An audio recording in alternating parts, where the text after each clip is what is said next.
Good morning, students. Myself Shan Patel.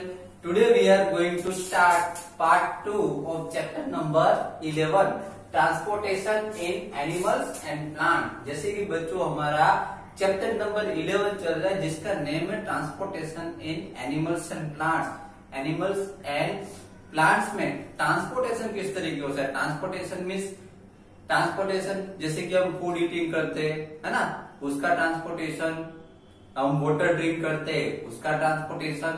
हमारे अंदर जो ऑक्सीजन जो होता है, ऑक्सीजन हम ब्रीथ करते हैं उसका ट्रांसपोर्टेशन, बराबर। तो ये सब जो है हमारी पूरी बॉडी में किस तरीके से, हमारी बॉडी के सब पार्ट्स में, सब सेल्स में इनका ट्रांसपोर्टेशन किस तरीके से होता है, इस चैप्टर में उसी के बारे में पढ़ना है। लास्ट लेक्चर में पार्ट 1 में हमने उसमें से हम हमारे जो ब्लड वेसल्स जो है उसमें से ब्लड के बारे में हमने समझा था कि कुछ ऐसे पार्ट जो है, कुछ ऐसे पार्ट जो है हमारी सर्कुलेटरी सिस्टम में ऐसे जैसे कि ब्लड है, ब्लड वेसल से, है ना, ये हार्ट से, वो सब हमारी सर्कुलेटरी सिस्टम में इंक्लूड है। तो उसमें से फर्स्ट पार्ट के बारे में, ब्लड के बारे में हम पार्ट 1 में सीख चुके हैं ना।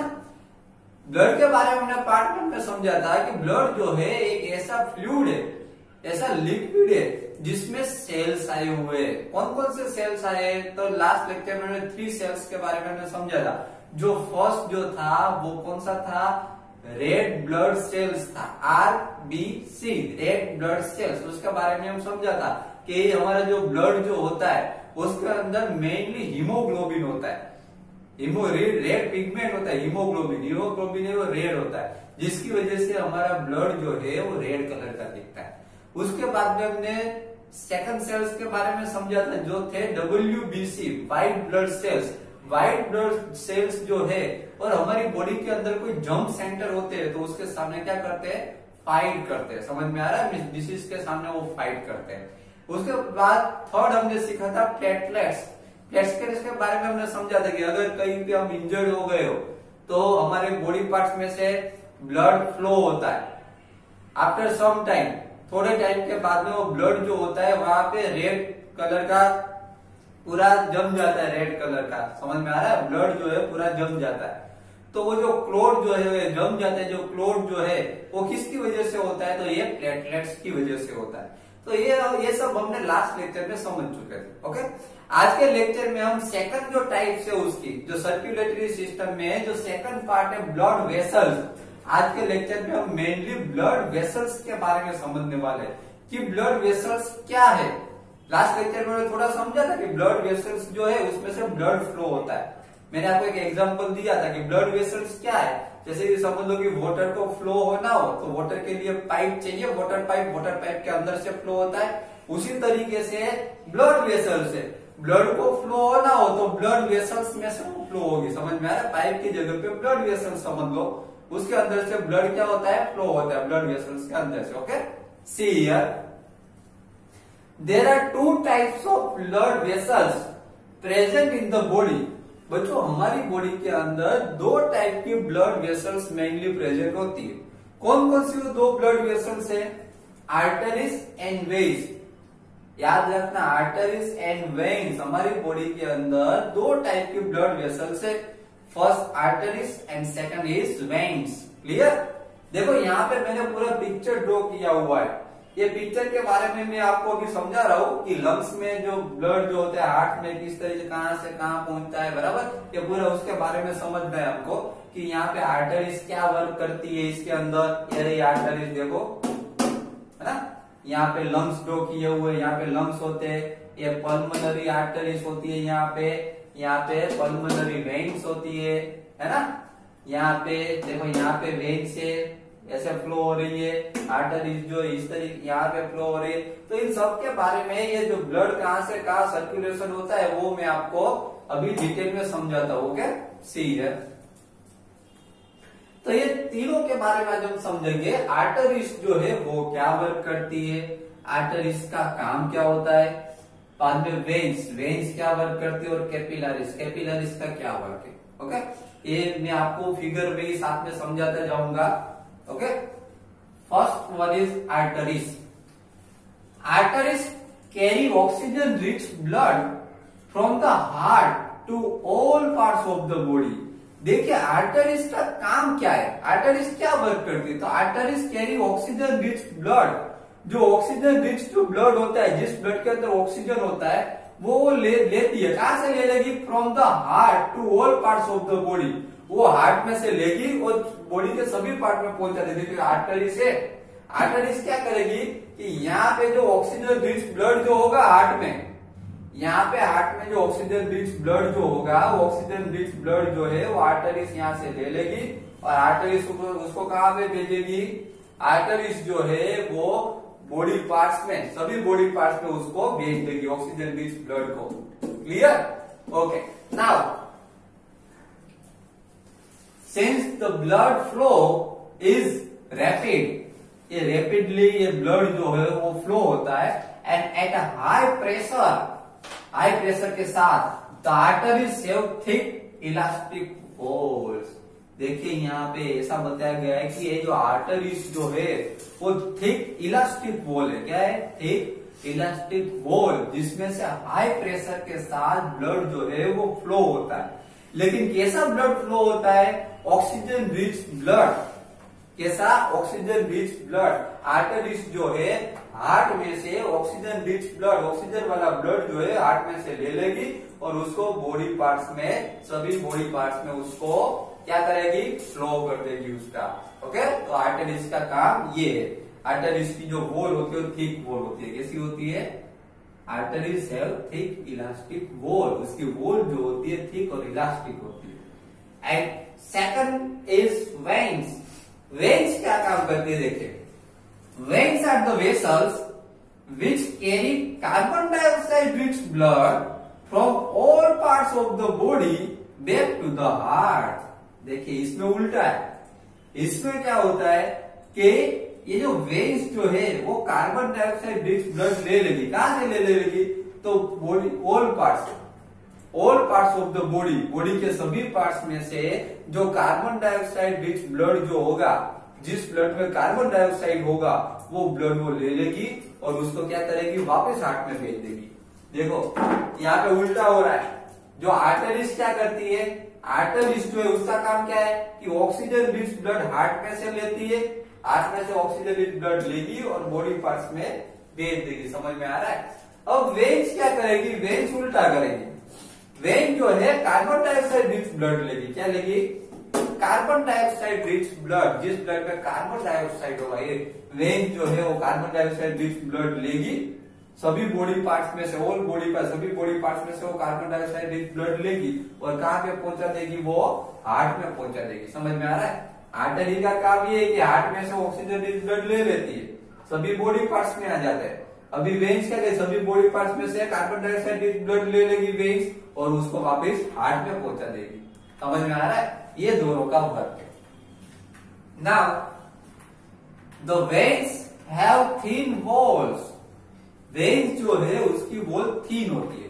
थिन का मतलब होता है कि वो पतली होती है उसकी वेन्स, सॉरी उसकी walls.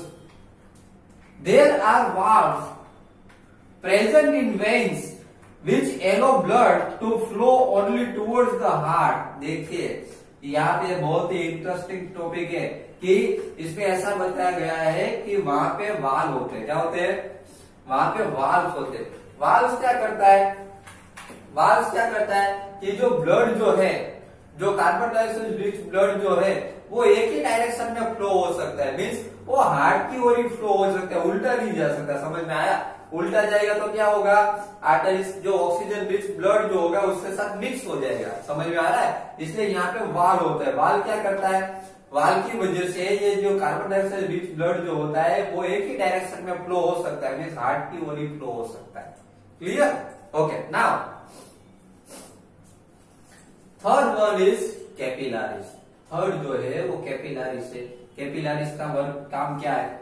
On reaching the tissues arteries divide into extremely thin tubes called capillaries।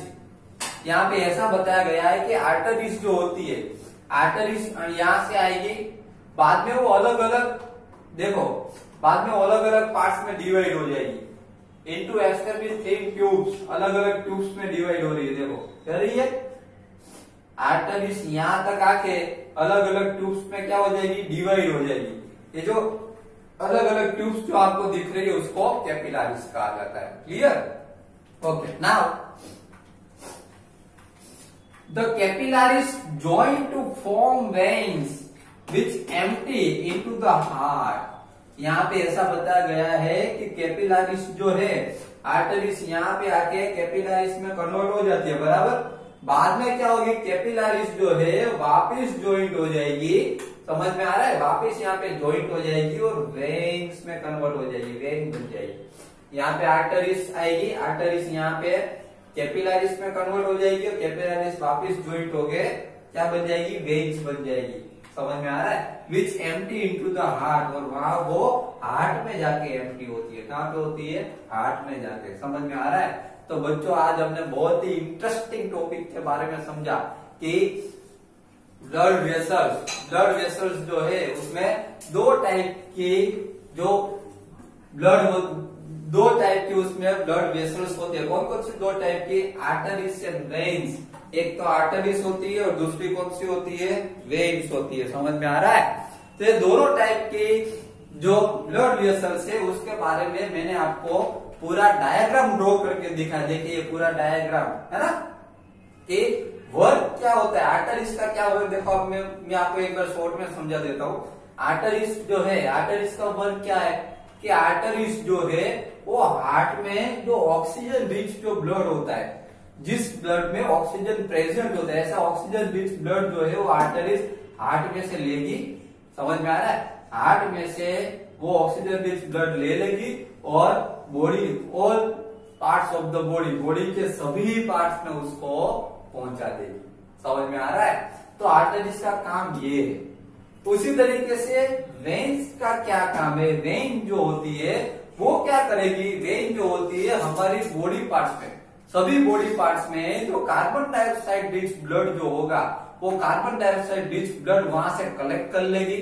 समझ में आ रहा है, वो सभी बॉडी पार्ट्स में से कार्बन डाइऑक्साइड रिच जो ब्लड जो होगा वो वहां से वो वेन कलेक्ट कर लेगी और वो कार्बन डाइऑक्साइड रिच ब्लड जो होगा उसको कहाँ पे ले जाएगी, उसको हार्ट में ले जाएगी। यहाँ से देखो, यहाँ पे एरो भी किया गया है, यहाँ पे हार्ट में जाता है, हार्ट में से यहाँ पे, हार्ट में से इस साइड आता है, आर्टरीज यहाँ पे ले जाती है और वेन जो होती है वो वापस हार्ट पे ले जाती है। समझ में आ रहा है। अभी यहाँ पे एक डिफरेंस ये भी है, जो आर्टरीज जो होती है उसकी जो वॉल जो होती है वो थिक होती है। कैसी होती है, आर्टरीज की जो वॉल है वो थिक एंड इलास्टिक होती है। क्लियर। और वेन जो है, वेन की जो वॉल जो होती है वो थीन होती है, पतली होती है। क्लियर। और वेन में एक ये भी है, वेन जो होती है उसमें वाल होता है, एक साइड क्या होता है, वाल होता है। वाल क्या काम करता है, वाल ये काम करता है कि वो जो कार्बन डाइऑक्साइड रिच जो ब्लड होता है वो सिर्फ एक ही डायरेक्शन में फ्लो हो, मीन्स हार्ट की ओर ही फ्लो, इसीलिए यहाँ पे वाल होता है। समझ में आ रहा है, एक साइड वाल होता है जिससे ऑपोजिट डायरेक्शन में carbon dioxide rich blood flow ना हो, इसीलिए वहां पे वाल प्रेजेंट होते हैं। समझ में आ रहा है। तो ये हो गया आर्टरीज एंड वेन्स का डिफरेंस। अभी हम समझेंगे कैपिलरीज के बारे में। किसके बारे में, कैपिलरीज। कैपिलरीज जो होती है वो किस तरीके से वर्क करती है। यहाँ जो ये जो आर्टरीज जो है, आर्टरीज जो है यहाँ पे आके थिन, अलग अलग थिन ट्यूब्स में वो डिवाइड हो जाती है। समझ में आ रहा है, यहाँ पे अलग अलग वो थिन ट्यूब्स में डिवाइड हो जाएगी, इसी जो थिन ट्यूब से उसको कैपिलरीज कहा जाता है। बाद में कैपिलरीज क्या करेगी, कैपिलरीज वापिस वो ट्यूब्स यहाँ पे ज्वाइंट हो जाएगी और वापिस क्या बन जाएगी, यहाँ पे वेन बन जाएगी और कहाँ पे एम्प्टी होगी, वो हार्ट में जाके एम्प्टी होगी। समझ में आ रहा है। तो बच्चों आज के लेक्चर में हमने second blood vessel, last lecture में ब्लड के बारे में समझा था, आज हमने ब्लड वेसल्स के बारे में समझा, है ना। तो इस वीडियो को जैसे 2-3 टाइम्स आपको इसको देख लीजिए, इसको समझ लीजिए कि आर्टरीज क्या वर्क करती है, वेन्स क्या वर्क करती है, कैपिलरीज का काम क्या होता है। समझ में आ रहा है। ओके, बाकी के जो टॉपिक्स जो है हम पार्ट 3 में देखेंगे। Okay, thank you very much.